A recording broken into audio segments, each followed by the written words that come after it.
अब मौला से पूछा गया, मौला इबादत असल में क्या है? का इबादत असल में आना नहनु इबादत, असल में इबादत है ही हम, हमारे अलावा इबादत है ही नहीं। असल में फज्र भी हम हैं,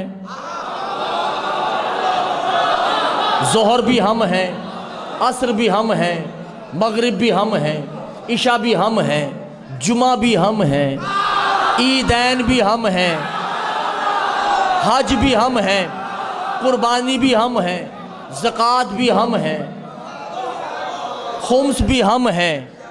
तवज्जो गरज़ान मोते में नहीं, हिजाब तौहीद भी हम हैं, बातिन तौहीद भी हम हैं, ज़ाहिर तौहीद भी हम हैं, आदम के खालिक भी हम हैं, नूह के खालिक भी हम हैं, मशरिक़ के खालिक भी हम हैं। मेरे साथ बोलते रहेंगे तो आगे बात बढ़ती रहेगी। मगरिब के खालिक भी हम हैं, शुमाल के खालिक भी हम हैं, जनूब के खालिक भी हम हैं, तुम्हारे खालिक भी हम हैं। तवज्जो नहीं।